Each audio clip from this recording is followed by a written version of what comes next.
Hello साथी, ज्ञान घर यूट्यूब चैनल में आपका स्वागत है। आज हम लोग पढ़ने वाले हैं रिप्रोडक्टिव सिस्टम के बारे में पढ़ेंगे। मेल रिप्रोडक्टिव सिस्टम और फीमेल, मानव जनन तंत्र और मादा, यानी मानव में नर जनन तंत्र और मादा जनन तंत्र, मेल रिप्रोडक्टिव सिस्टम और फीमेल रिप्रोडक्टिव सिस्टम। इससे पहले हम लोग का क्लास हुआ किस पे हुआ, जो हम लोगों ने बहुत अच्छे से डेप्थ में पढ़ा। एक भी क्वेश्चन अगर कहीं से आए तो नहीं छूटने पाएगा। इंडोक्राइन सिस्टम, अंतस्रावी ग्रंथि, उसमें हम लोगों ने बात किया था मिक्सोग्लैंड, हेट्रोक्राइन ग्लैंड्स, जिसका पहला था अग्नाशय पैंक्रियास। पैंक्रियास के बारे में थोड़ा सा एक ओवरव्यू रख लीजिएगा, क्या कभी कभी पूछ देता है। अग्नाशय क्या पूछ देता है कभी कभी कि जब इग्जो होगा, इग्जोक्राइन जब एंजाइम सिक्रीट करेगा तो इसका नाम क्या होता है, यूनिट इसका क्या होता है, तो इसका यूनिट होता है एकिनाई। क्या होता है, एकिनाई। और कभी कभी पूछ देगा कि जब ये हार्मोन सिक्रीट करता था, इंडोक्राइन होता था। क्या होता था, इंडोक्राइन। क्वेश्चन बन सकता है ना, देख लीजिए। इंडोक्राइन जिसमें 3 सेल थे, अल्फा, बीटा और गामा। तो इस इंडोक्राइन यानी पैंक्रियास के इंडोक्राइन वाले पार्ट्स का जो यूनिट होता था, इकाई होता था, उसको बोला जाता था इनलेट्स। Inlets of Langerhans. क्या था, इनलेट्स ऑफ लैंगरहैंस इकाई। ये थोड़ा सा रख लीजिएगा, किसका, पैंक्रियाज अग्नाशय का। 3 हार्मोन सिक्रीट करता था, अल्फा से ग्लूकोज, बीटा से इंसुलिन और गामा से क्या बोलिए, सोमैटोट्रोपिन, मतलब विकास के लिए कारगर थे। ठीक है, चलिए इन सभी पे हम लोगों ने बात किया, अच्छे से बात किया। अगर क्वेश्चंस आएगा तो आपका छूटना नहीं चाहिए। आज हम लोग साथ ही बात करेंगे प्रजनन तंत्र की, रिप्रोडक्टिव सिस्टम की बात करेंगे। किसकी बात करेंगे, तो इससे पहले टॉपिक पे आए, थोड़ा सा एक आ जाते हैं, आपको बता देते हैं कि बीपीएससी ट्री 4.0 का क्लास चल रही है ज्ञान घर के एप्लीकेशन पे। ठीक है, मात्र 49 रुपये में है। टाइमिंग है 3 बजे से। डेली लाइव क्लासेस 40 से 45 मिनट की क्लास होती है। तो जिन साथियों को क्लास ज्वाइन करना है तो इनरोल कर करके मात्र 49 रुपये ही है। और एक अच्छी समझ, जहाँ से क्वेश्चन बीपीएससी का पूछने का ट्रेंड रहा है, उन सब सारे टॉपिकों को हम लोग जो है कवर करेंगे और एक एक कर करके हम लोग सारे चीज़ को पढ़ेंगे, कवर करेंगे। ठीक है साथी, चलिए तो आते हैं हम लोग किस पे, प्रजनन तंत्र पे आते हैं। ठीक है, चलिए रिप्रोडक्टिव सिस्टम, प्रजनन तंत्र। प्रजनन तंत्र, इसके बारे में जो याद रखना है कि क्या होता है प्रजनन तंत्र, रिप्रोडक्टिव सिस्टम। इसका 3 स्टेप जो है अहम कारगर होता है। सबसे पहले प्रजनन तो वही करेगा ना जिसमें युग्मक का बनेगा, गैमीट का फॉर्मेशन होगा। और गैमीट का फॉर्मेशन होना, युग्मक का बनना कहलाता है गैमीटोजेनेसिस। यानी रिप्रोडक्शन के लिए 3 बातें महत्वपूर्ण हैं। 3 बातें महत्वपूर्ण हैं। ठीक है, 3 बातें महत्वपूर्ण, कौन कौन। एक बात है गैमीटोजेनेसिस। गैमीटोजेनेसिस, आप कहिएगा कि गैमीटोजेनेसिस क्या होता है, तो गैमीट का बनना, युग्मक का बनना, है ना, जैसे स्पर्म का बनना और ओवरी का बनना। ठीक है, यानी टेस्टिस का बनना। मेल गैमिट्स क्या है, मेल गैमिट्स बोलिए स्पर्म, और फीमेल गैमिट ओवम। तो ये गैमिट्स कहलाते हैं। क्या कहलाते हैं, गैमिट्स कहलाते हैं। स्पर्म कौन बनाता है, बोलिए टेस्टिस, और ओवम ओवरी। ठीक है, गैमिटोजेनेसिस मतलब गैमिट का बनना। सिस का मतलब होता है फॉर्मेशन, निर्माण। ठीक है, गैमिट का बनना, गैमिट का बनना। हिंदी में बात करें तो गैमिट को हिंदी में कहते हैं युग्मक। क्या कहते हैं, युग्मक, युग्मक का बनना। ठीक है, कहलाता है गैमिटोजेनेसिस। गैमिटोजेनेसिस हो गया तो उसके बाद जो है उस गैमिट का ट्रांसपोर्ट होना होगा, एक स्थान से दूसरे स्थान जाना होगा। उस प्रोसेस को कहा जाता है अस्खलन या इंसेमिनेशन। क्या कहा जाता है, इंसेमिनेशन। तो पहला पॉइंट हो गया हमारा गैमिटोजेनेसिस। दूसरा पॉइंट हो जाएगा हमारा इंसेमिनेशन। क्या होगा, इंसेमिनेशन। इंसेमिनेशन क्या मतलब, ट्रांसफर होना, ट्रांसफर होना, स्थानांतरण होना, स्थानांतरण होना। और जब गैमिट बन गया और वो एक स्थान से दूसरे स्थान चला गया, तो हो सकता है कि मेल गैमिट और फीमेल गैमिट मतलब स्पर्म और ओवम मिल जाए, उसका मिलन हो जाए, उसके विवाह हो जाए, उसके बीच में शादी हो जाए, तो हो जाएगा निषेचन। क्या होगा? निषेचन। तो तीसरा पॉइंट हो जाएगा हमारा फर्टिलाइजेशन, निषेचन। समझ में आया? जब फर्टिलाइजेशन हो जाएगा, ठीक है, फर्टिलाइजेशन हो जाएगा, तो उसके बाद आएगा इम्प्लांटेशन, मतलब पौधा लग गया है, दाखिल हो गया है। ठीक है, चलिए, तो एक आधारभूत समझ रखिए प्रजनन तंत्र के बारे में कुछ इस प्रकार। ठीक है, चलिए इसको हम लोग एक फ्रेश पेज पे लिख दें। ठीक है ना, क्या लिखना है, कैसा कैसा स्टेप है प्रजनन तंत्र। ठीक है, रिपोर्टर क्या 3 बातें अहम भूमिका है। पहला पॉइंट्स क्या है इसका, 3 पॉइंट, 3 बातें जो इंपॉर्टेंस है। पहला क्या है, गैमिटोजेनेसिस, गैमिट का निर्माण होना, गैमिट का जीनोसिस, युग्मक का बनना, युग्मक का बनना। दूसरा है इंसेमिनेशन, स्थानांतरण होना, इसका बनेगा तभी ना स्थानांतरण होगा, है ना, यानी गैमिट, गैमिट का या युग्मक का स्थानांतरण होना, स्थानांतरण होना, राइट। ठीक है, उसके बाद जब स्थानांतरण हो गया तो फ्यूज करेंगे, बनेगा हमारा फर्टिलाइजेशन, निषेचन, निषेचन। ठीक है, निषेचन के बाद जो होगा आएगा जिसका एम्ब्रायो को डेवलपमेंट कहते हैं, एम्ब्रियो का भ्रूण का विकास होना, उसको हम लोग ब्लास्टोसिस्ट कहते हैं। क्या कहते हैं? एम्ब्रियो का विकास होगा, भ्रूण का विकास होगा, भ्रूण का विकास, जिसको क्या कहते हैं हम लोग, बोलिए, ब्लास्टोसिस्ट। जब ये हो जाएगा, ब्लास्टोसिस्ट होगा, तो अब जो है बेबी का सकल रूप आएगा, शिशु का निर्माण होगा, उसको हम लोग कहते हैं इम्प्लांटेशन। क्या कहते हैं? इम्प्लांटेशन। मतलब अब दाखिल हो गया है, डरने की बात नहीं है। इम्प्लांटेशन का मतलब दाखिल करना। क्या दाखिल करना? बेबी निर्माण हो रहा है, शिशु का रूप आ रहा। इम्प्लांटेशन हो जाएगा तो अब वो बच्चे रहेंगे गर्भ में, रुकेंगे, तो इस जितने दिनों तक माँ के पेट में रहेंगे उस पीरियड को कहा जाता है गर्भधारण। क्या कहा जाता है? Gestation period. क्या कहा जाता है? तो इसके बाद आप लिखेंगे, क्या लिखेंगे, इम्प्लांटेशन के बाद आता है गर्भधारण। क्या होता है? गर्भधारण, गेस्टेशन पीरियड। साथ ही पूछेगा आपसे कि गेस्टेशन पीरियड कितने दिनों का होता है, तो आप याद या तो दिन पूछे तो 280 दिन, वीक पूछे, अगर वीक पूछे सप्ताह तो 40 सप्ताह, 40 वीक्स।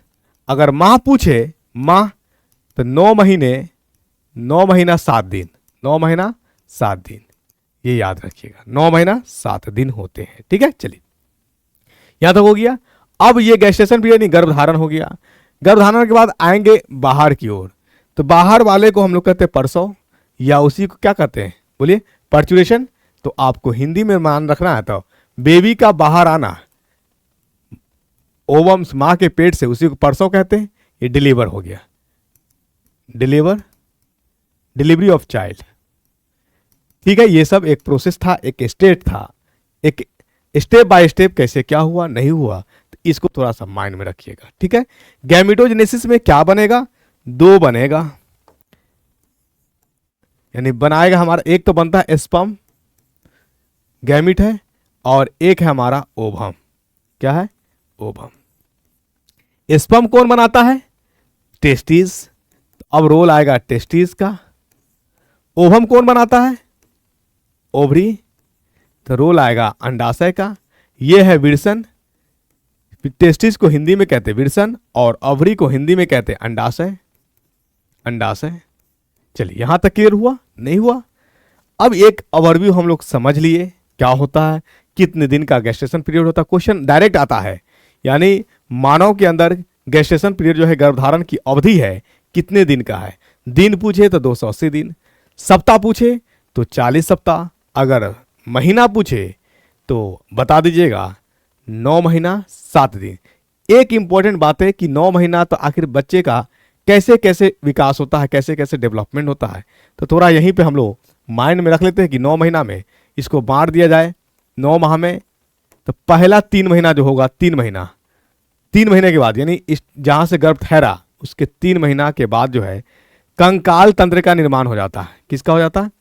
कंकाल तंत्र। 3 महीना, तीसरा महीना जो होता है कंकाल तंत्र का निर्माण हो जाता है। चौथा महीना में कहा जाए कि बच्चे के, अच्छा क्वेश्चन बनता है कि बच्चे के जो फेस होता है, फेस पे और शरीर पे जो रोआ और बाल का विकास होता है वो कितने महीना बाद? तो चौथा महीना से जो है, चौथा महीना में बच्चे के सर पे बाल का उगना शुरू हो जाता है। ठीक है, तो लिखिएगा चौथा महीना में सर पर बाल और शरीर पर रोंगटे जो होते हैं आ जाते हैं। ठीक है, 5वां माह में पूछा जाए तो 5वां माह में जो होता है आहार नाल, एलिमेंट्री कैनाल का विकास हो जाता है, ब्लड का विकास हो जाता है, बोन मैरो का विकास हो जाता है ना, ये याद रख लीजिए। 5वां महीना में ब्लड और क्या, स्पाइनल, बोन मैरो। जब बोन मैरो होगा तभी ना ब्लड का निर्माण होगा। ठीक है, आहार नाल, एलिमेंट्री कैनाल, आहार नाल। ठीक है, 6ठा महीना में कहा जाए तो 6ठा महीना में जो होता है सर्कुलेटरी सिस्टम्स की बात करिए, वो कंप्लीट में हमारे डेवलप हो जाते हैं। ठीक है, ऐसे तो हार्ट्स का निर्माण सबसे पहले ही हुआ। 6वां महीना में नर्वस सिस्टम, ठीक है, एक्सक्रीटरी सिस्टम, रेस्पिरेटरी सिस्टम 6वां महीना में आते। किडनी वेल डेवलप हो जाना, लंग्स का वेल डेवलप हो जाना। ठीक है, और वो बच्चे अब, यानी अब बच्चे कहलाने लगेंगे, बच्चा का कंप्लीट विकास हो जाना लगता है 6 महीना में। 6वां महीना में जो है विकास, कंप्लीट विकास। ठीक है ना। चलिए 7वां महीना में जो होता है वेल डेवलप हो जाएगा बच्चे। अब 7वां महीना में वेल डेवलप हो जाएगा और उसको और मैच्योर होने के लिए समय लिया जाता है उसमें, जो 9 महीना होता है। तो सबसे पहला क्वेश्चन पूछा जाएगा कि बच्चे का जो बाल आता है कितने महीना बाद? तो 4 महीने बाद। कंकाल तंत्र का जो निर्माण हुआ कितने? 3 महीने बाद। आहार नाल, ठीक है, आहार नाल का निर्माण हो गया तो वो कितने महीने? 5 महीना बाद।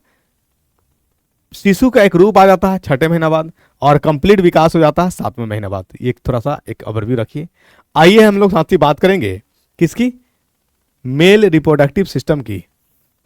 नर जनन तंत्र, नर पर जनन तंत्र, मेल रिप्रोडक्टिव सिस्टम। ठीक है, मेल, ऐसा काहे होता है? कब कलर चेंज हो जाता है, कब अपने से हो जाता है।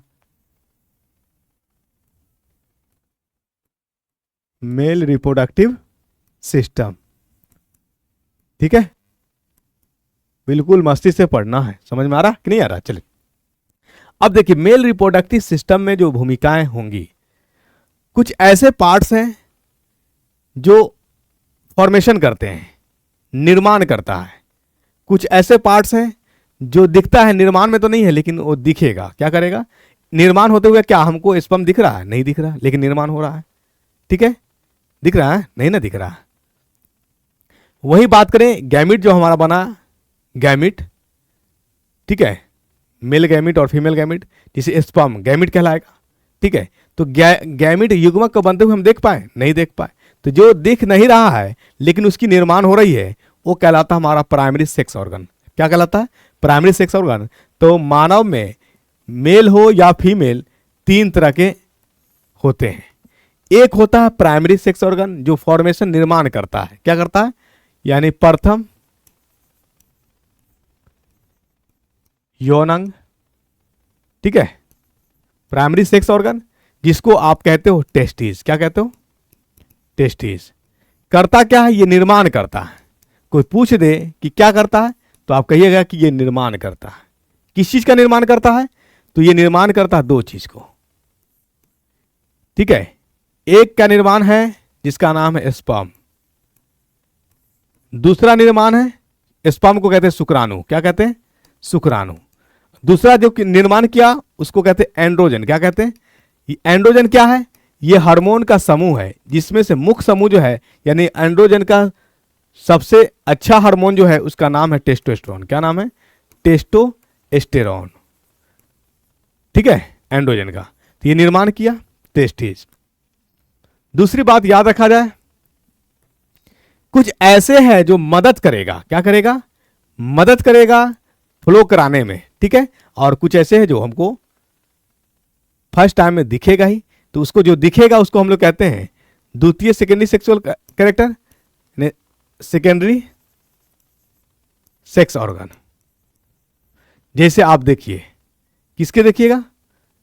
स्क्रोटम, जहां टेस्टिस रुका होता है उसको हम कहते हैं स्क्रोटम, स्क्रोटम। और दूसरा हमारा हो गया पेनिस। क्या हो गया? पेनिस। ये दिखता है, इसकी इसीलिए इसको कहा जाता है एक्सटर्नल जेनाइटल। क्या कहा था? एक्सटर्नल जेनाइटल, जो दिख रहा हमारा एक्सटर्नल जेनाइटल। ठीक है ना, एक्सटर्नल जेनाइटल जो दिख रहा है। कुछ ऐसे है जो मदद करता है। क्या करता है? जैसे स्पर्म बना कहां? विर्सन में, लेकिन इसको आना है बाहर, तो आखिर वो टेस्टिस तो उठ करके नहीं ना आ रहा है, किसी के माध्यम से आ रहा है। तो हमारे पास नलिका होंगी जो मदद करेगा। तो जो मदद करता है उसको हम लोग कहते हैं एक्सेसरी। क्या कहते हैं? एक्सेसरी मतलब मदद नलिका और मदद ग्रंथि। मदद ग्रंथि, इसको हम लोग एक्सेसरी ग्लैंड्स कहेंगे। क्या कहेंगे? Accessory glands. और ये जो नलिका है इसको बोलेंगे एक्सेसरी डक्ट्स। क्या कहेंगे? Accessory duct. जैसे मान लीजिए स्पर्म बना तो किसके माध्यम से आएगा? टेस्टिस में बना, तो जो स्पर्म को टेस्टिस से सबसे पहले रिसीव किया उसको कहा जाता है भाषा इफ्रेंसिया। भाषा इफ्रेंसिया शुक्र अपवाहिका। भाषा इफ्रेंसिया, भाषा इफ्रेंसिया, इफेरेंसिया, जिसको कहा जाता है शुक्र अप्रवाहिका। शुक्र अपवाहिका। दूसरा, भाषा इफ्रेंसिया से जो लेगा, जस्ट सटे होगा, उसको कहते हैं हम लोग एपीडायडाइमिस। क्या कहते हैं? एपीडायडाइमिस, शुक्रवाहिका, एपीडायडाइमिस। ठीक है ना, एपीडायडाइमिस को हम लोग क्या कहते हैं? शुक्रवाहिका नहीं कहते हैं, इसको हम लोग कहते हैं अर्धविरसन। क्या कहते हैं? अर्धविरसन। इसके बाद आता है एपीडायडाइमिस के बाद आता है भाषा डिफरेंस। क्या आता है? भाषा डिफरेंस। इसी को कहा जाता है शुक्रवाहिका। क्या कहा था? भाषा डिफरेंस, शुक्रवाहिका। एक समझ लीजिए, ठीक है, शुक्रवाहिका।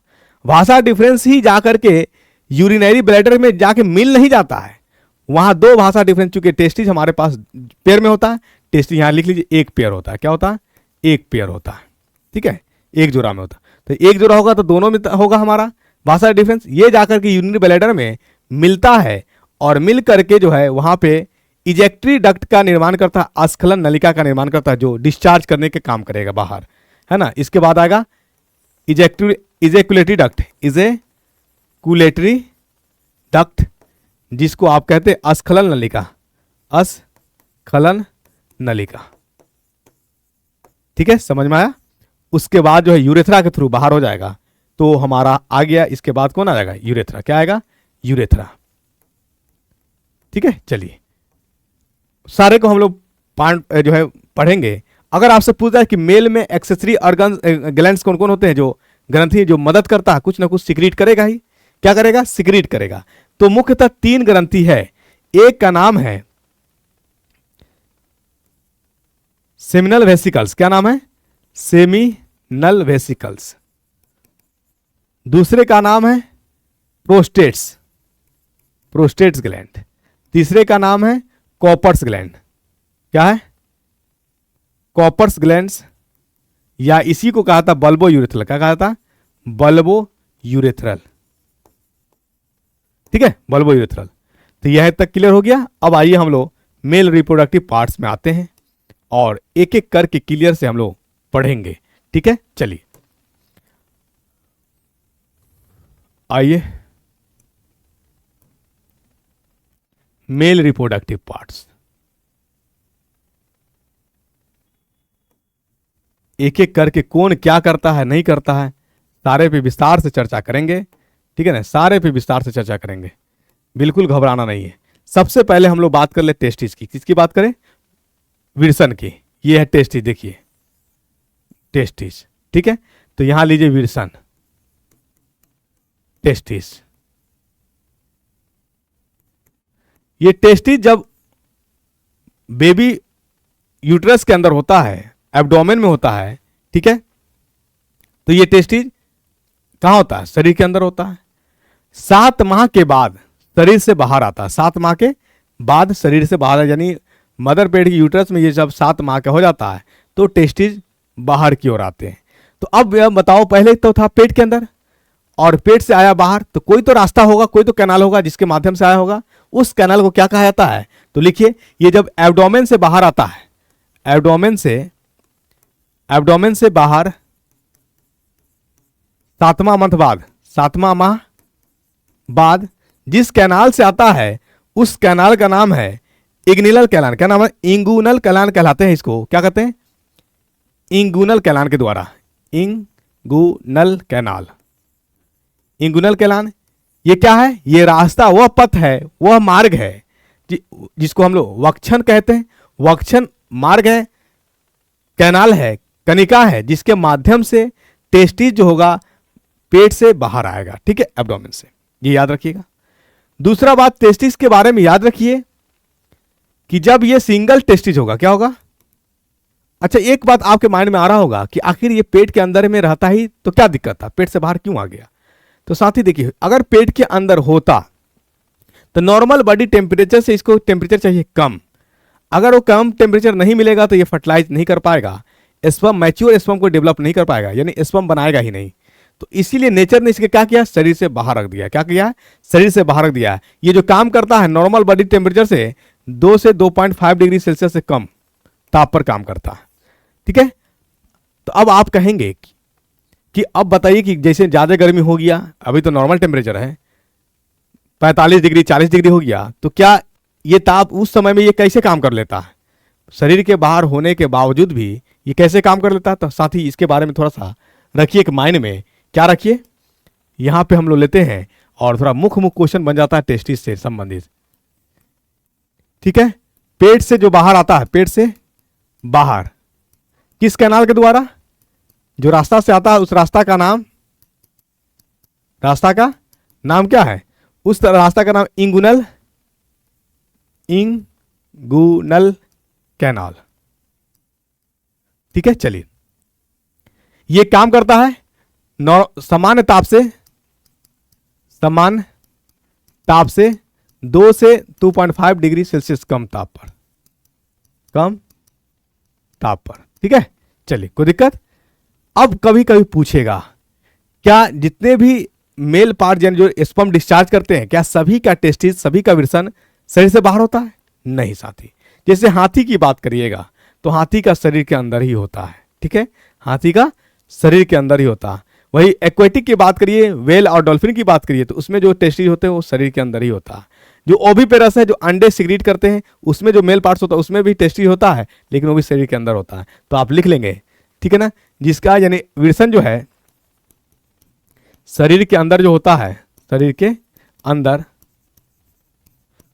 उदाहरण उसका एग्जाम्पल हाथी पेट के अंदर होता है, शरीर के अंदर नहीं कहेंगे हम, यहां लिख दे एब्डोमेन के अंदर। क्या लिख दे? पेट के अंदर। अरे एब्डोमेन के अंदर, ठीक है। चलिए, हाथी हो गया, व्हेल हो गया, डॉल्फिन हो गया और पक्षी हो गया जो ओविपेरस है, ठीक है। चलिए, इसमें जो होता है टेस्टिस शरीर के अंदर होता है। कभी कभी पूछ देता है, क्या पूछता है कि टेस्टिस जो है जहां रहता है, रखा हुआ, उसको क्या बोलते हैं? जहां पे हैंगिंग होता है, लटका हुआ होता है, शरीर के ये बाहर होता है और एक पाउच नुमा होता है। हमको डायरेक्ट विल्सन नहीं दिख रहा है, वो जिस थैला में होता है वो दिख रहा होता है, उसको हम लोग कहते हैं स्क्रोटम। क्या कहते हैं? तो विल्सन जहां होता है, विल्सन जहां होता है उसको स्क्रोटम कहते हैं। क्या कहते हैं? स्क्रोटम कहते हैं। ठीक है, स्क्रोटम कहते हैं। आइए, अब स्क्रोटम देखिए शरीर से बाहर है, अगर वो लटका हुआ है, ठीक है, टेस्टिस होते कितने में? जोड़ी में होते हैं। अगर आपसे पूछ दिया जाए क्या दोनों टेस्टिस का साइज एक होता है? नहीं, समान नहीं होता, अलग अलग होता है, एक बड़ा एक छोटा होता है ना। तो विल्सन एक जोड़ी होता है, एक जोड़ी विल्सन, ठीक है, एक जोड़ी। लेफ्ट वाला जो होता है वो थोड़ा नीचे की ओर होता है और राइट वाला जो थोड़ा ऊपर की ओर होता है। लेफ्ट, लेफ्ट लिख दे, एक लेफ्ट है, बायां वाला विल्सन, बायां विल्सन नीचे और दायां विल्सन ऊपर की ओर, हल्का ऊपर ऊपर।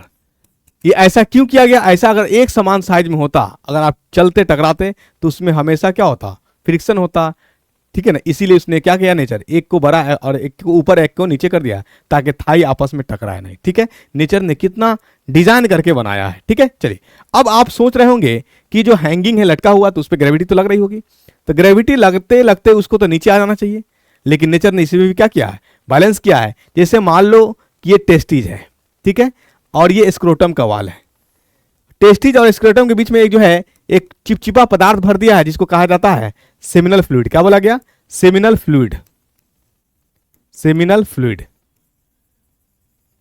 ठीक है, इस भाग को कहा जाता है जिससे ग्रेविटी कम लगे, उसको कहा जाता है, बोलिए, गोबर, गोबर नाइकुलम, गोबर नाइकुलम, गोबर नाइकुलम। जिससे क्या होगा? गोबर नाइकुलम जो है टेस्टिस पे लगने वाला ग्रेविटेशन, गुरुत्वाकर्षण को कम करता है। तो ये भी क्वेश्चन बन जाएगा कि आखिर सेमिनल फ्लूइड यानी टेस्टिस पे लगने वाला गुरुत्वाकर्षण को कम कौन करता है? तो गोबर नाइकुलम, ये याद रखिएगा। ठीक, अब जो बात आती है कि ज्यादा टेम्परेचर जब बढ़ जाता है वातावरण में, तो आखिर उस समय स्पर्म जो है, चूंकि हम लोग जो ह्यूमन वाला जो होता है वो सीजनली तो है नहीं। सीजनली का मतलब समझ रहे हैं? जैसे कुत्ता के देखिएगा तो एक खास विशेष समय होता फर्टिलाइजेशन करने का, यानी साल में एक ही बार कर सकता है। लेकिन मानव साल में कब कर सकता है? जब भी मेल और फीमेल का मिलन हो जाए वो फर्टिलाइज कर सकता है। ठीक है, लेकिन जो जानवर वगैरह है, जैसे मतलब कुत्ता की बात करें, घोड़ा की बात करें, बिल्ली की बात करें, तो एक खास सीजन में ही फर्टिलाइज करेगा। अगर वही चीज मानव में हो जाता तो सोचो, कल्पना करो कि अगर पुरुष मान लो कि किसी खास वक्त में मिला ही नहीं, वो सीजन में आना था और सीजन आया ही नहीं, तो फर्टिलाइजेशन होता ही नहीं। ठीक है, तो नेचर ने क्या किया कि ह्यूमन को कोई सीजन नहीं बनाया, ये जिस समय जब चाहे फर्टिलाइज कर सकते हैं। लेकिन अदर जानवर की बात करें तो उसमें सीजन दिया गया है। कुत्ता बिल्ली का बच्चा हमेशा नहीं देखेंगे, एक खास समय में देखेंगे, क्योंकि वो सीजनली है। क्या है? सीजनली है। इसीलिए यहां जो है नेचर ने सीजनली नहीं रखा है, जिस समय चाहे फर्टिलाइज कर सकता है। तो इसीलिए इसमें टेम्परेचर को नियंत्रण करने के लिए दो मसल्स दिए, दो मांसपेशियां दिए। एक मांसपेशी जो ठंडा में काम करेगा, ठंडा में भी काम करेगा, यानी ताप को नियंत्रण करके रखेगा, उसको कहा गया, ठीक है, उसको जो है आप याद रखिएगा, ड्यूट्रस मसल। क्या कहा गया? ड्यूट्रस मसल, ड्यूट्रास मसल्स। ये ठंडा में काम करेगा, यानी ताप को नियंत्रण करके रखेगा। और एक जो है गर्मी में टेम्परेचर को मेंटेन करने का काम करेगा, उसको बोला गया क्रीमेटस मसल्स, क्रीमेटस मसल, मसल्स। ठीक है, देखिए नेचर ने कैसे कैसे डिजाइन किया। ये गर्मी में काम कर देगा। क्या करेगा? गर्मी में काम कर देगा। कभी कभी इंपॉर्टेंट पूछ देता है कि जिसमें एक सिंगल टेस्टिज होगा उसको क्या कहेंगे? तो सिंगल टेस्टिज वाले को कहा जाता है एस्क्रीज। क्या कहा जाता है? सिंगल टेस्टिज वाले, सिंगल विल्सन वाले को, सिंगल विल्सन वाले को एस्क्रीज कहा जाता है, एस्क्रीज। कभी कभी क्या होता है कि जैसे मान ले कि टेस्टी जो है विल्सन एब्डोमेन, पेट के ही अंदर रह गया, बाहर नहीं आया, तो लेकिन पता है कि टेस्टी विल्सन का फॉर्मेशन अंदर में है, तो उसे ऑपरेशन करके बाहर निकाला जाता है। तो जब विल्सन दिखता नहीं है, शरीर के अंदर यानी बाहर नहीं आया, अंदर में होता है, तो उस पार्ट्स को कहा जाता है क्रिप्टो ऑर्चिड्स। क्या कहा जाता है? क्रिप्टो, क्रिप्टो ऑर्चिड्स का मतलब क्रिप्टो चीट्स। क्रिप्टो मतलब हिडन, यानी टेस्टिज दिख नहीं रहा, छिपा हुआ है, उसी को कहा जाता है टेस्टिज दिख नहीं रहा, तो उसको हम लोग क्या कहते हैं?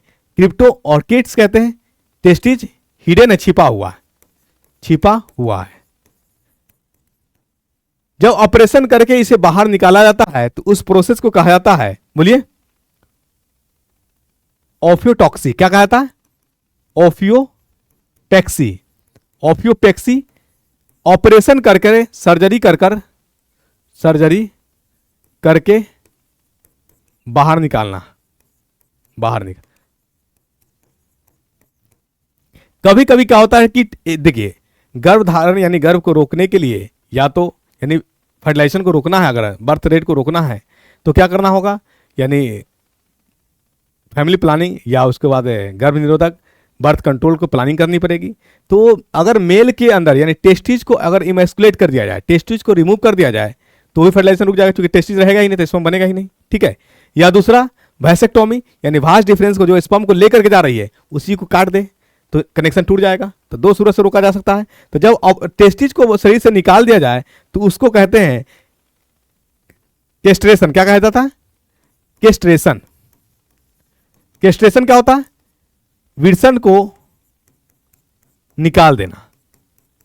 जैसे आप देखे होंगे बुफेलो वगैरह, बैल वगैरह में, ठीक है, तो उसमें से टेस्टिज निकाल दिया जाता है। तो जिसमें से टेस्टिज निकाल दिया जाता है उसको क्या जाता है? कैस्ट्रेशन कहा जाता है। क्या कहा जाता है? कैस्ट्रेशन कहा जाता है, कैस्ट्रेशन, ठीक है। और फर्टिलाइजेशन को रोकने के लिए जो वास डिफरेंस है उसको काट करके फोल्ड कर दिया जाता है, उसको कहते हैं वैसेक्टोमी। टॉमी का मतलब होता है कट करना, टॉमी का मतलब होता है कट करना। किसको कट किया जा रहा है? वास डिफरेंस को, इसीलिए इसको कहा जाएगा वैसेक्टोमी। तो ये बस इतना सा थोड़ा टेस्टिज के बारे में रखना था एक माइंड में, ठीक है। कोई दिक्कत? अब आते हैं हम लोग फिगर की तरफ आ जाते हैं। आइए यहाँ पे, तो यहाँ क्लियर हो गया। 2 से 5 डिग्री पर काम करती है, कम नॉर्मल ताप पे। ये जो है इसके पास जो छोटे छोटे पोरस होते हैं इसको कहा जाता है सेमिनिफेरस ट्यूब्यूल्स। क्या कहा जाता? Seminiferous tubules. यानी सेमिनिफेरस ट्यूब्यूल, सीमन का मतलब होता है शुक्र, शुक्र जनन नलिकाएं कहते हैं सेमिनिफेरस ट्यूब्यूल्स। ये सेमिनिफेरस ट्यूब्यूल्स को विरसन की इकाई भी कहा जाता है। क्या कहा जाता है? विरसन की इकाई कहा जाता है। तो आप यहां पे लिख लीजिए, क्या लिखिएगा? सेमिनिफेरस ट्यूब्यूल्स को विरसन की इकाई कहा जाता है, विरसन की इकाई। और यही जो है स्पर्म बनाता है। क्या करता है? स्पर्म बनाता है। यानी आपको से पूछेगा कि स्पर्म कौन बनाता है, तो सेमिनिफेरस ट्यूब्यूल्स। बना के किसको दिया? ये बना के देता है वासा एफ्रेंसिया को। किसको देता है? वासा एफ्रेंसिया को। सेमिनिफेरस ट्यूब्यूल किससे जुड़ा होगा? वासा एफ्रेंसिया, शुक्र अप्रवाहिका, वासा एफ्रेंसिया, इफेरेंसिया, ठीक है। उसके बाद ये दिया किसको? तो ये दिया वासा एफ्रेंसिया, दिया किसको? इसको कहा जाता है एपिडाइडामिस। क्या कहा जाता है? एपिडाइडामिस, जहां पे स्पर्म रुकता है। यानी एपिडाइडामिस का 2 काम याद रखिएगा। एपिडाइडामिस एक बार शुक्राणु को स्टोर करता, रखता है, और दूसरा इसे शुक्राणु को चलना सिखाता है, मोटिलिटी प्रोवाइड करता है। तो 2 काम याद रख लीजिएगा। एपिडाइमिस, अगर आपसे पूछा जाए कि सेमिनिफेरस ट्यूब्यूल स्पर्म बनाया, शुक्राणु बनाया, रुका कहां? एपिडाइडामिस में, ठीक है, ये याद रखिएगा। एपिडाइडामिस से जो है ये दिया किसको? वास डिफरेंस को। किसको दिया? शुक्र वाहिका को। तो ये आपका वास डिफरेंस, ये जो लाइन जा रहा है आपका, ये लाइन है वास डिफरेंस, इसी को लीजिए, वास डिफरेंस। शुक्र वाहिका, शुक्र वाहिका शुक्राणु को लेके जाएगी, जहां लेके आए। ये हमारा है यूरिनरी ब्लैडर। ये क्या है? Urinary bladder. देखिए इसमें मिला नहीं, इसमें मिला नहीं, इधर से आ रहा है यूरेटर। ये जो है यूरेटर है। क्या है? यूरेटर है। तो ये इधर से आया आपका वास डिफरेंस और इधर से आया, ये दोनों मिल करके यहां पे क्या बना लिया? दोनों मिल करके बना लिया इजैकुलेटरी डक्ट। क्या बना लिया?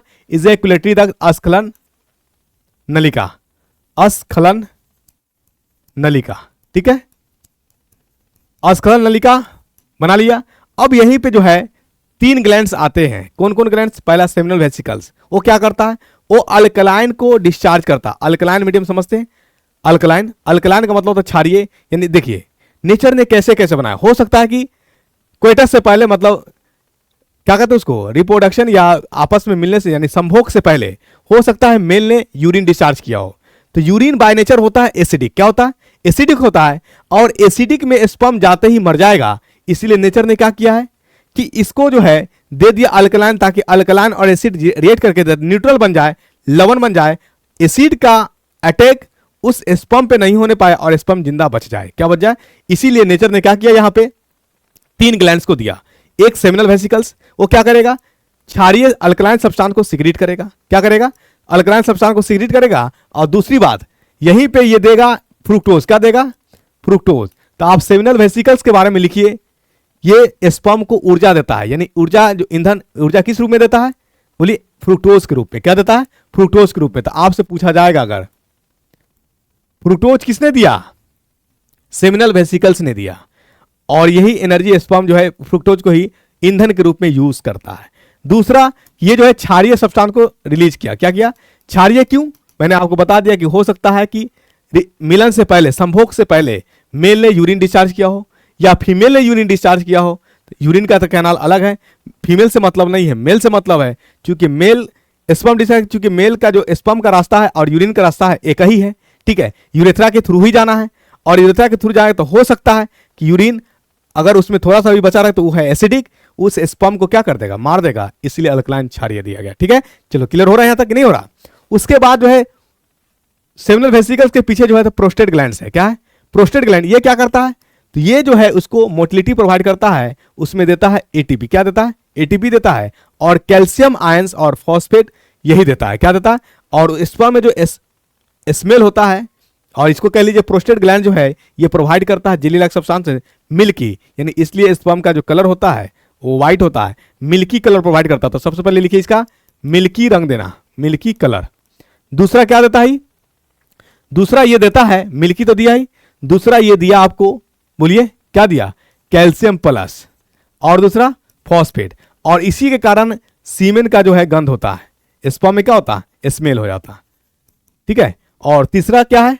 Cowper's gland. तो कॉपर ग्लैंड का कोई अहम भूमिका नहीं है ज्यादा, बस ये थोड़ा सा चिपचिपा सब्सटेंस को सिक्रीट कर देता है, क्योंकि ये पेनिस पे, ग्लैंस पेनिस पे क्या हो जाए? चिपचिपा बना जाए, ताकि जब वो इंटरकोर्स करे तो उसके पेनिस पे कोई इफेक्ट, प्रभाव नहीं आए। तो एक अल्कलाइन मीडियम चिपचिपा सब्सटेंस को सिक्रीट करने का काम करता है कॉपर्स ग्लैंड। 2 बातें याद रखना था, सेमिनल वेसिकल्स और किसके बारे में? बोलिए, प्रोस्टेट ग्लैंड्स के बारे में। तो कैल्शियम कौन प्रोवाइड करता है? कौन? बोले, हाँ, प्रोस्टेट ग्लैंड्स। फ्रुक्टोज ईंधन के रूप में इस्तेमाल किया स्पर्म ने, किसने दिया? Seminal vesicles. अब आप सोच के देखिए, जब किसी लेडी को अगर क्या होगा, रेप अगर होगा, तो लेडी के वेजिनल पार्ट्स पे कहीं फ्रुक्टोज नहीं पाया जाता है, कहीं फ्रुक्टोज नहीं पाया जाता है, वो सिर्फ और सिर्फ मेल पार्ट से ही पाया जाएगा फ्रुक्टोज। अगर फीमेल में वेजिना के अंदर फ्रुक्टोज पाया गया है तो इसका मतलब है कि उसके साथ रेप हुआ है। क्या हुआ? रेप हुआ। अब रेप को जस्टिफाई कोई कर थोड़ी पाएगा कि सही में रेप हुआ है या सहमति हुई है, लेकिन हाँ, फ्रुक्टोज का मिलना इस बात का यह है कि इसके साथ इंटरकोर्स, संभोग हुआ है। ठीक है, चलिए, तो ये क्लियर हो गया, आई बात समझ में। और यूरेथ्रा के थ्रू बाहर हो जाता है। तो अब देखिए यहां पे थोड़ा सा आ जाइए, ये टेस्टिज आपने विल्सन देख लिया, ठीक है, प्रोस्टेट ग्लैंड्स ने देख लिया आपने। एपिडायडाइमिस करता क्या है? तो आप एक प्रोसेस माइंड में रखिए, एपिडायडाइमिस जो है स्पर्म को क्या किया? स्टोर किया, रखा और उसको चलना सिखाया। एपिडायडाइमिस किसको दिया? भास डिफरेंस को। यानी भास डिफरेंस क्या किया? स्पर्म को लाने का काम किया, कहां तक? इजैक्युलेटरी डक्ट का। इजैक्युलेटरी डक्ट मतलब स्खलन नलिका है, वहां तक। और वहां 3 ग्लैंड मिल करके उसमें एनर्जी दिया और उसको क्या किया? बाहर की ओर यूरेथ्रा के माध्यम से आगे की ओर लाया। ठीक है। और ये यूरेथ्रा किसमें होता है? ये लाइन से की पूरा यहां तक आया हुआ है आपका पेनिस के ही भाग है। यानी यूरेथ्रा जो होता है, यूरेथ्रा की लंबाई मेल में ज्यादा होता है, 20 सेंटीमीटर होता है। ये जो आप उभार टाइप का देख रहा है मेल में, जो पेनिस पे होता है, इसको कहा जाता है ग्लांस पेनिस। क्या कहा जाता है? Glans penis. और यहां पे जो स्किन होता है लूज टाइप का, तो उस स्किन को कहा था फोर स्किन। क्या कहा था? लूज स्किन को कहा था फोर स्किन। ये थोड़ा सा माइंड में रख लीजिए, ठीक है, फोर स्किन। कोई दिक्कत यहां तक? तो एक हम लोग थोड़ा सा एक डायग्रामेटिक रूप में आ जाए, लिख ले। क्या लिखे? वासा एफ्रेंसिया, शुक्र अपवाहिका, शुक्र अपवाहिका, अपवाहिका। ये क्या करता है? ये स्पर्म प्राप्त करता है कहां से? सेमिनिफेरस ट्यूब्यूल से, सेमिनिफेरस ट्यूब्यूल से। और देता किसको है, यानी शुक्र वाहिका के बाद आएगा, बोलिए, एपिडाइडाइमिस। अर्ध वाहिका एपिडाइडाइमिस, ठीक है ना। एपिडाइडाइमिस को क्या कहा था, अधिविर्षण या अर्धविर्षण, अधिविर्षण, अर्धिविर्षण, इसको दिया। ये क्या करता है एपिडाइडाइमिस, ये शुक्राणु को स्टोर करता है, पहला पॉइंट स्टोर करता है। दूसरा, ये चलना सिखाता है, क्या करता है, चलना सिखाता है, ठीक है। चलिए, एपिडाइडाइमिस के बाद कौन आएगा, बोलिए, वास डिफरेंस, वास डिफरेंस, जिसको कहते हैं शुक्र वाहिका, शुक्र वाहिका। ये क्या करेगा, ये शुक्राणु को लेकर इजैकुलेटरी डक्ट अस्खलन, इजैकुलेटरी का मतलब होता है डिस्चार्ज करना, इजैकुलेटरी डक्ट को देता है, ठीक है बस। और इसके बाद आता कौन, इजैकुलेटरी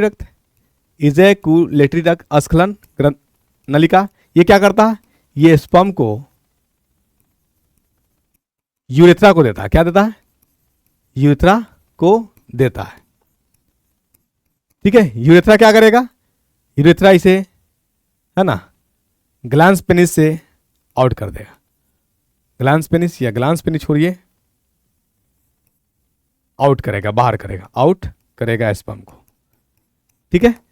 कबू कबू पूछ देता है कि स्पर्म का जो है कितने पार्ट्स होते हैं, तो स्पर्म का जो होता है 3 पार्ट्स, लिख लीजिए, स्पर्म का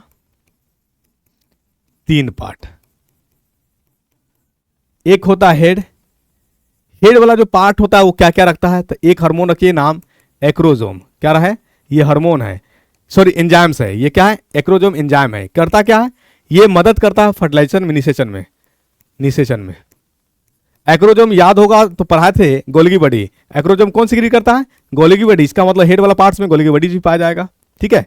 मध्य वाला भाग जो होता है 3 भाग, ये मिडिल है,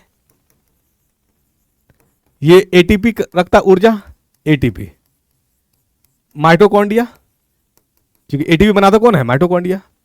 और टेल वाला पार्ट जो है ये मूवमेंट, मोटिलिटी और डीएनए को कंटेन करता है, जेनेटिक मटेरियल को, डीएनए, यानी डीएनए स्पर्म का कौन भाग, टेल पार्ट्स, ठीक है। एक्रोजोम कौन, हेड पार्ट, माइटोकॉन्ड्रिया कौन, मिडिल वाला पार्ट, इतना याद रखिए आप, ठीक है। चलिए, तो अब साथी कुछ ग्लैंड्स मैंने आपको बता ही दिया। प्रोस्टेट ग्लैंड्स क्या करता है, यानी अब ग्लैंड्स ग्रंथि जो इसमें है, सेमिनल वेसिकल और प्रोस्टेट ग्लैंड, कॉपर्स ग्लैंड, नाम वही, कॉपर्स ग्रंथि कह लीजिए, कॉपर प्रोस्टेट वही नाम, सबका वही नाम है। इसको बल्बो यूरेथ्रल भी कहा जाता है, बल्बो यूरेथ्रल, ठीक है। इन तीनों का काम है क्षारीय पदार्थ का स्रावित करना, क्षारीय पदार्थ स्रावित करता,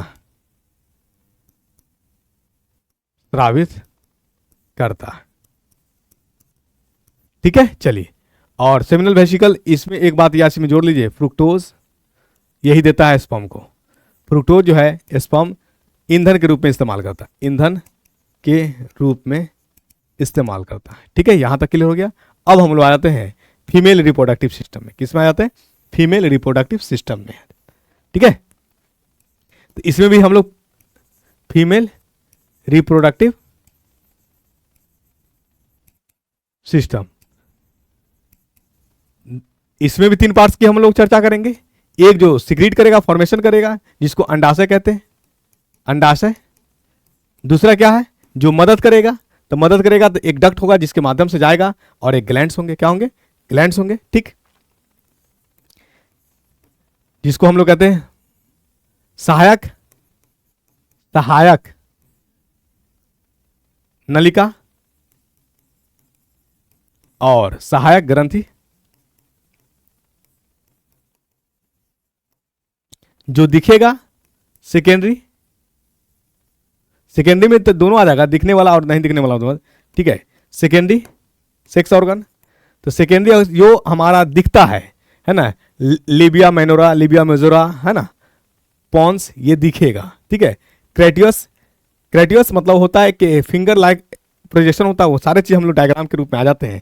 सबसे पहले देख लीजिए, ये अंडाशय करता क्या है, अंडाशय अभी आपको मैंने बताया क्या करता है, ओवम,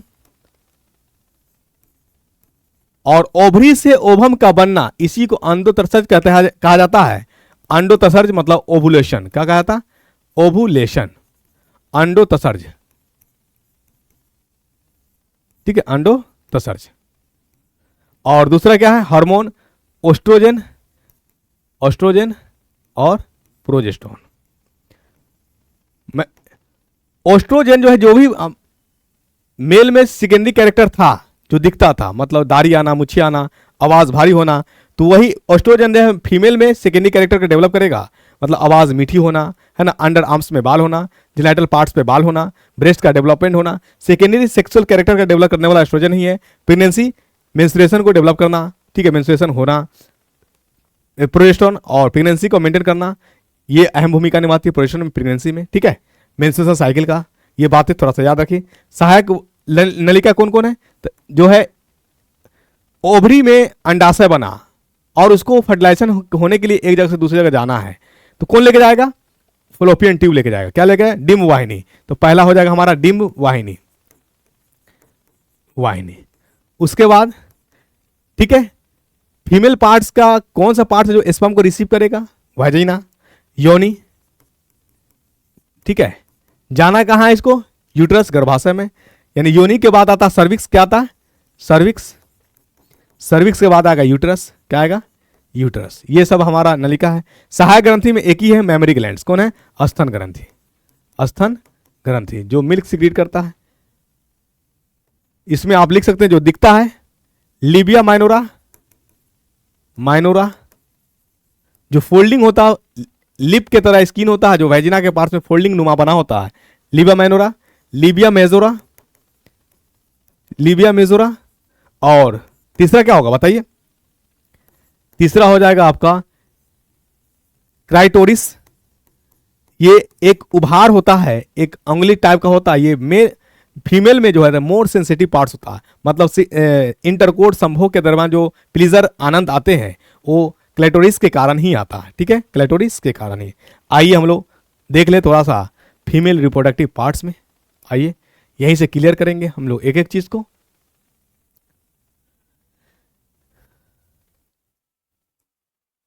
आइए देखिए, दिख रहा होगा, इसको बीचों बीच रखते हैं। एक्सटर्नल पार्ट्स में हम लोग हाइमेन को भी रख सकते हैं। चलिए एक देख लीजिए डायग्रामेटिक, नीचे से आते हैं। ये जो पूरा रीजन जो होता है, ये बाहर है जो कवरिंग होता है, इसको जो है कहा जाता है लिबिया मेजोरा। क्या कहा जाता है, लैबिया मेजोरा। जो वेजिना के जो बाहरी कवर है तो और थिकनेस होता है, मोटापन होता है, जो बाहरी से सुरक्षा देता है, ठीक है, उसे कहा जाता है लैबिया मेजोरा। ये इनर जो फोल्डिंग है, ये इस इनर अंदर वाला को कहते हैं, ये वाला को लैबिया मेनोरा। मेनोरा का मतलब छोटा, मेजोरा का मतलब बड़ा, इसे याद रखिए। यानी लैबिया मेजोरा जो होगा वो बाहर की तरफ होगा, माइनोरा जो होगा अंदर की ओर होगा, ठीक। यहीं पे एक लेयर होता है जिसको हाइमेन कहा जाता है, हाइमेन। ये हाइमेन भी आपको दिखेगा, देखेंगे तो, ठीक है। और ये हाइमेन कभी अब धारणाएं आ जाती है कि हाइमेन जो होता है फर्स्ट इंटरकोर्स जब होती है तो ब्रेक हो जाता है। तो क्या सिर्फ इंटरकोर्स मतलब संभोग के दरमियान ही हाइमेन ब्रेक होगा, नहीं साथी। अगर मान लो सपोज करो कि कहीं जा रहे थे और वो क्या कैसी हाइट से नीचे की ओर गिरे, तो दोनों थाई का फैल जाने से भी हाइमेन ब्रेक हो जाएगा, ठीक है। या हेवी एक्सरसाइज हो रहा है, साइकिलिंग कर रहे हैं, तो भी हाइमेन ब्रेक हो जाएगा। ये जरूरी नहीं है, और ये भी जरूरी नहीं है कि इंटरकोर्स से के बाद हाइमेन टूट ही जाए। किसी किसी में हाइमेन इतने स्ट्रॉन्ग होते हैं कि फर्स्ट इंटरकोर्स हो, सेकेंड इंटरकोर्स इनकेस महीना 2 महीना भी हो जाए तो भी ब्रेक नहीं होते हैं, तो उसे ऑपरेशन करके ब्रेक करने पड़ते हैं। क्योंकि ये जब तक ब्रेक नहीं होंगे तो सीमेन का डेवलपमेंट अंदर और बेबी का बाहर से अंदर से बाहर आना में बहुत दिक्कत होगी, इसलिए इसका ब्रेक होना जरूरी ही होता है, ठीक है। चलिए, और ये जो पार्ट है इसको कहा जाता है योनि ओपनिंग, योनि ओपनिंग, ठीक है। चलिए, यहां पे आप सर्विस से जहां पे हेयर होता है उसको कहा था मॉन्स प्यूबिक। क्या कहा था? Mons pubic. यहां पे पहले होता है फैट, वसा आता है, वसा के बाद जो है स्किन त्वचा का बनता है।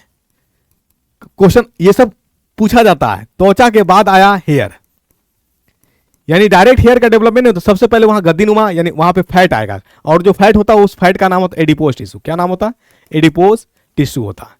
उसके बाद स्किन का डेवलपमेंट करेगा त्वचा का, उसके बाद वहां पे हेयर होगा। क्या होगा? और हेयर ग्रोथ कौन कराएगा? Oestrogen hormone. कौन कराएगा? Oestrogen hormone. Oestrogen hormone. ठीक है, चलिए समझ में आ गया।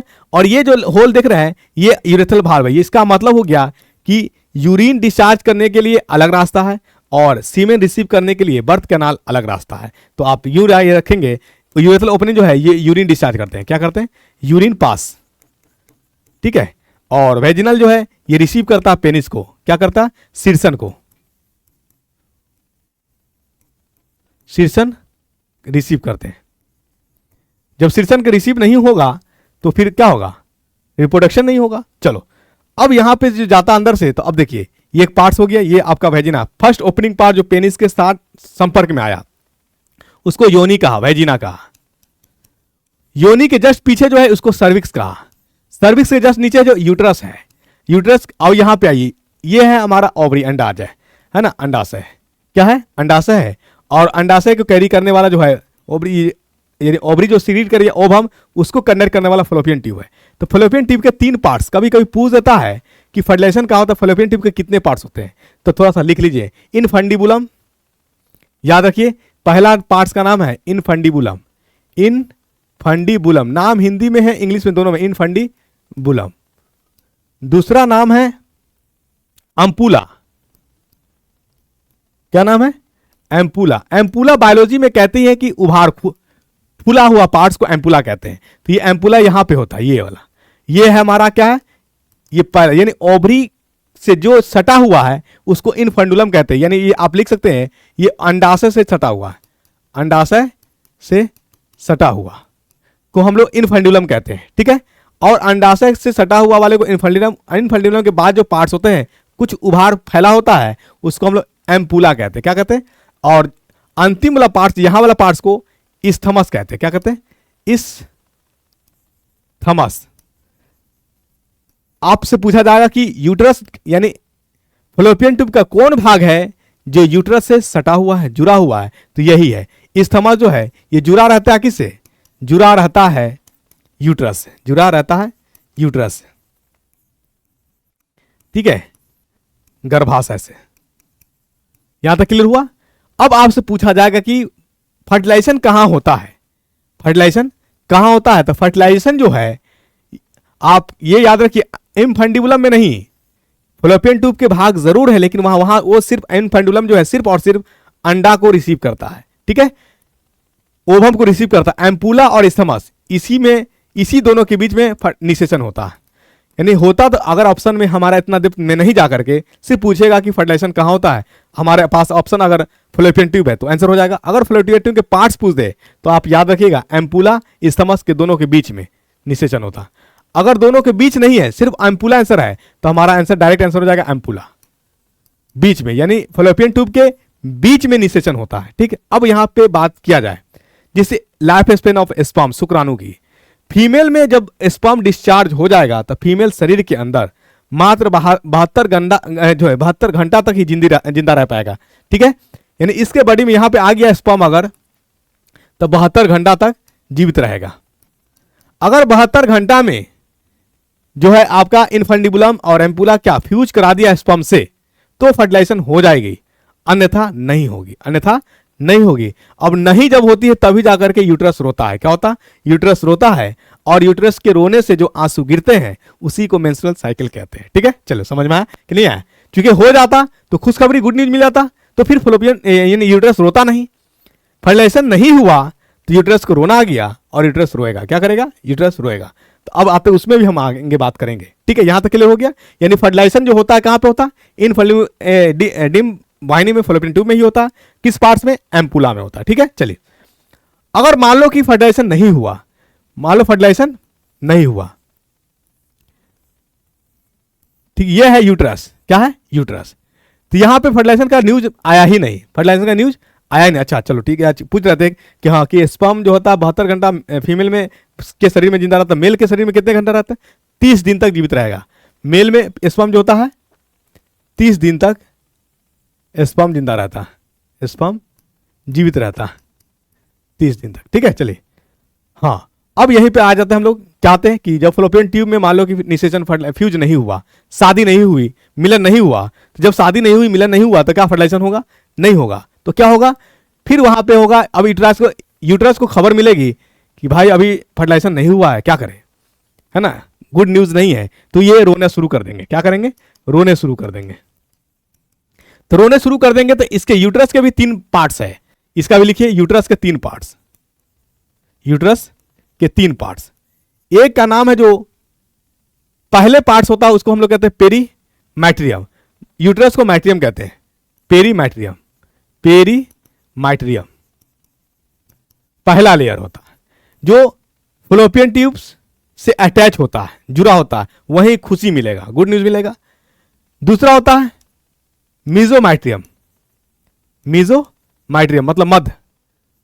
और मीजोमैट्रियम का लेयर जो होता है बहुत मोटा होता है, डिलीवरी में यही मदद करता है, यही कांटेक्ट होता है, सिकुड़ता है और बच्चे आउट होते हैं। अगर आपसे पूछ दिया जाए कि यूट्रस का कौन सा लेयर है जो बेबी को डिलीवर में मदद करता है, तो याद रखिए मीजोमैट्रियम। मीजोमैट्रियम ये मदद करता है प्रसव के दौरान। उसके बाद अगर मान लो कोई न्यूज बना ही नहीं, इसने खुशी दिया यानी कहा कि नहीं फ्यूज नहीं हुआ है, ये खबर दिया किसको? मीजोमैट्रियम को, तो ये सुस्ता जाएगा, चलो हमको मोटा होने की जरूरत नहीं है। अब ये मैसेज जो है किसको दे देगा? इंडोमैट्रियम जो सबसे अंदर वाला है, इंडोमैट्रियम को। ये अब खबर सुनते ही इसके आंसू गिरने लगेंगे, और आंसू जब गिरेंगे, आंसू यानी बैड न्यूज है कि फर्टिलाइजेशन नहीं हुआ, निषेचन नहीं हुआ, तो आंसू गिरेगा, और आंसू गिरते ही स्टार्ट हो जाएगा मासिक चक्र, मेंस्ट्रुअल साइकिल। क्या स्टार्ट हो जाएगा? यानी आप कहिएगा कि मेंस्ट्रुअल साइकिल है क्या, तो यूट्रस का आंसू ही मेंस्ट्रुअल साइकिल है। यूट्रस का कौन सा लेयर? इंडोमैट्रियम, राइट। चलिए, तो अब इसको रुलाने में मदद कौन करेगा? एक हार्मोन आ जाएगा, प्रोजेस्टेरोन। चलो अब रो के क्या करोगे? निकल जाओ बाहर। क्या हो जा? निकल जाओ बाहर। तो ये चीजें थी, क्या बोलिए, एक ओवरव्यू। तो आपको सबसे पहले माइंड में रखना है, क्या रखना है? हाइमेन जो होता है वो ब्रेक हो जाते हैं, वेजिना जो रिसीव करता है। कभी कभी पूछ देगा आपसे कि बर्थ कैनाल क्या होता है, तो बर्थ कैनाल जो होता है, birth canal vagina plus cervix को ही हम लोग बर्थ कैनाल कहते हैं। वेजिना प्लस सर्विक्स को हम लोग बर्थ कैनाल कहते हैं। ठीक है, अब आ जाते हैं किस में? मेमरी ग्लैंड्स जो था, है ना, मेमरी ग्लैंड्स, एक्सेसरी डक्ट्स जो था हमारे पास, उसको देख लीजिए। आइए,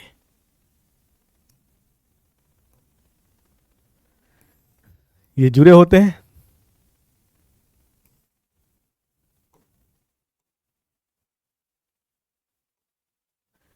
देखिए यहां से शुरू करते हैं। ये छोटे छोटे पोरस दिख रहा होगा, इसको हम लोग कहते हैं लोब्यूल्स। क्या कहते हैं? लोब्यूल्स। अगर आपसे पूछ दिया जाए कि एक ब्रेस्ट में कितने लोब्यूल्स होते हैं, तो बता दीजिएगा 15 से 20 लोब्यूल्स होते हैं। 15 से 20 लोब्यूल्स होते हैं। यही एक सेल का निर्माण करता है, लैक्टिफेरस सेल, जो लैक्टो यानी दूध, मिल्क का सिक्रीट करता है। क्या करता है? मिल्क का सिक्रीट करता है। चलिए, यहां जो उभार होता है, यानी ब्रेस्ट के अंदर जो उभार वाला पार्ट्स होता है, उसको एम्पुला कहते हैं। क्या कहते हैं? एम्पुला। सबसे बाहरी पार्ट्स होता है, इसको हम लोग निप्पल कहते हैं। और निप्पल और एम्पुला के बीच में जो डार्कनेस पार्ट्स होता है, जो पिगमेंटेशन यानी उसमें चिपचिपा सब्सटेंस सिक्रीट होता है, उसको हम लोग एरुला कहते हैं। क्या कहते हैं? एरुला कहते हैं। और ये डक्ट है, डक्ट नुमा कैरी करता है पूरे मिल्क, यहां मिल्क बना, यहां मिल्क बना, और सारे मिल्क को ला करके रख देता है कहां पर? ही बोलिए, सेकेंडरी ट्यूब्यूल्स, यानी बच्चा को वहां से शक ना करना पड़े, तो उसी को हम लोग कहते हैं लैक्टिफेरस ट्यूब्यूल्स। क्या कहते हैं? एक जगह मिल्क, यहां बच्चा आसानी से शक करे और उसे मिल्क मिल जाए, तो उस पार्ट्स को कहा जाता है लैक्टिफेरस डक्ट कहा जाता है। तो ये मेमरी ग्लैंड्स का, ये जुड़े होते किससे? ये आपका जो है बोन से, आपका क्या बोलिए, बैकबोन, वर्टेब्रल कॉलम से, यहां पर। ठीक है, उसके बाद जो इसके पास जो टिश्यू होता है, यानी ब्रेस्ट, देखिए ब्रेस्ट का जो साइज बड़ा और छोटा, ये डिपेंड करता है फैट पे। किस पे डिपेंड करता है? फैट पे डिपेंड करता है, किस पे, किसके पास एडिपोज टिश्यू ज़्यादा है, तो जिसके पास एडिपोज टिश्यू ज़्यादा होंगे उसके पास ब्रेस्ट का डेवलपमेंट ज़्यादा होगा, बड़ा होगा, और जिनके पास एडिपोज टिश्यू कम होंगे उनके साइज छोटे होंगे, कम होंगे। ठीक है, चलिए। और यहाँ पे थोड़ा इंटरकोस्टल मसल समझिए। तो इंटरकोस्टल मसल जो होता है ना, याद रखिए, जो रिब्स होते हैं ना, रिब्स, तो रिब्स में मतलब आपने देखा होगा धमनी कुछ इस प्रकार, तो ये रिब्स है, ये रिब्स, इसके बीच में जो मसल्स है, यानी दो रिब्स के जो बीच मांसपेशियां है, उसी को कहा था इंटरकोस्टल मसल। क्या कहा था? इंटरकोस्टल मसल कहते हैं। ये याद रखिए, ये रिब्स बोन वाला है, धमनी है। ठीक है, इससे मैंने आपको एम्पुला बता दिया, निपल बता दिया, हर एक चीज। निपल से ही मिल्क क्या होता है? आउट होता है। इसमें एक हार्मोन सिक्रीट होता है, उस हार्मोन का नाम क्या है? प्रोलैक्टिन, जो दूध को सिक्रीट कराने का काम करता है, जिसपे कंट्रोलिंग किसका होता है? बोलिए, पिट्यूटरी ग्लैंड्स का। सारे चीज हम लोगों ने एंडोक्राइन में पढ़ा, अच्छे से पढ़ा। ठीक है, चलिए अब हम लोग का कुछ थोड़ा सा डायग्रामेटिक रूप में आ जाए और कुछ विस्तार से पूछ दे कि क्या क्या होता है। तो सबसे पहले लिखिए ओवरी, अंडाशय। क्या करता है? ओव्यूल्स सिक्रीट करता है, ओव्यूल्स बनाता है। दूसरा, ओवरी को किसने बनाया? ओवरी को बनाया फॉलिकल स्टिमुलेटिंग हार्मोन, एफएसएच, लिख लीजिएगा। दूसरा क्या करता है? ये ओस्ट्रोजन हार्मोन और प्रोजेस्टेरोन। ओस्ट्रोजन क्या करता है? तो लिख लीजिए, ये काम है इसका योनि का विकास कराना, योनि का विकास। दूसरा, स्तन का विकास। तीसरा, आवाज पतला करना, हाई पिच। चौथा, याद रखिए, क्या याद रखिएगा? अंडर आर्म्स वगैरह पे, जेनाइटल पार्ट्स पे हेयर का विकास करना, बाल का विकास कराना। ठीक है, प्रोजेस्टेरोन के बारे में रखिए, ये मेंस्ट्रुएशन साइकिल को कवर करता है, मेंस्ट्रुअल साइकिल। दूसरा, प्रेगनेंसी, गर्भधारण में मदद करती है, गर्भधारण में मदद, है ना।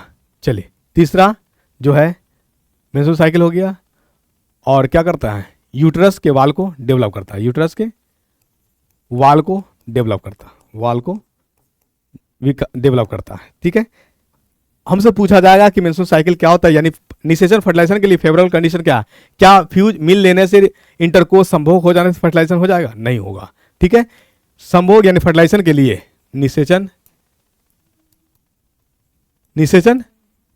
के लिए फेवरेबल कंडीशन,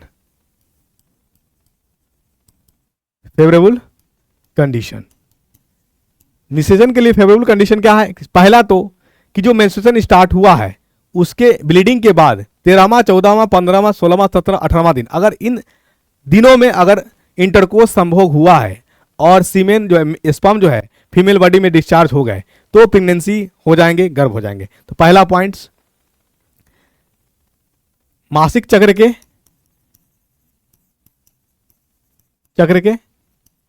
11वें से लेकर के 18वें दिन तक, 18वें दिन तक अगर संभोग हो तो निषेचन हो जाएगा,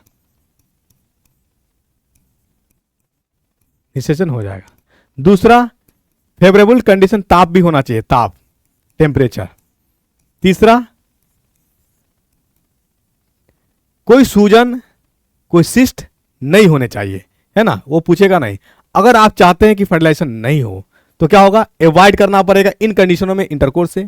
दूसरा क्या कि फिर ऑपरेशन होगा, तो वहां जो ऑपरेशन होता था तो टेस्टिस रिमूव को हम लोगों ने बात किया था, क्रेटिनिज्म कहलाते हैं, है ना, क्रेटिनेशन कहलाता है। लेकिन यहाँ ओवरी वेजिना तो इमस्कुलेट नहीं होगा। ठीक है, एग क्या बात करेंगे? एग की, हाँ, वेजिना नहीं होता यार, ना ही पेनिस होगा ना वेजिना होगा, ये का अलग, वो अलग बात है। जो ऑपरेशन वॉपरेशन की जो मेजर प्रॉब्लम हो जाता है, भगवान करे ये सब चीज़ों से बचाए लोगों को, मेजर प्रॉब्लम होने नहीं चाहिए किसी को। ठीक है, चलिए, लेकिन हम अगर कहें कि नहीं, फर्टिलाइजेशन निषेचन नहीं होना चाहिए, बर्थ कंट्रोल चाहते हैं, तो या क्या करो आप कि फलोपियन ट्यूब को कट करके क्या करो? बेंड करवा दो। तो उसको क्या कहलाता है? बोलिए, उसको भी कहेंगे हम लोग भासेक्टोमी। ठीक है, फॉलोपियन ट्यूब को कट को करके मोड़ देना, या ओवरी को क्या कर देना। लेकिन ओवरी अगर डिस्चार्ज हो जाएगा तो थोड़ा प्रॉब्लम्स हो जाएंगे, क्या हो जाएंगे, प्रॉब्लम्स हो जाएंगे, ठीक है, लेकिन इसी से बचने चाहिए। ठीक, कंडीशंस है हमारे पास क्या कि मेडिसिनल है या उसको कटिंग कर दिया जाए, तो इससे क्या होगा, डेवलप नहीं हो पाए। अब सवाल ये उठता है कि oogenesis यानी ओवरी से अंडे का बनना oogenesis कहलाता है, ओवरी से अंडा का बनना, अंडा का बनना oogenesis, और टेस्टिस से स्पर्म का बनना स्पर्मेटोजेनेसिस, स्पर्मेटोजेनेसिस। तो स्पर्मेटोजेनेसिस होता है तो इसमें एक बार में 4 स्पर्म बनता है, क्या बनता है, 4 स्पर्म बनेगा।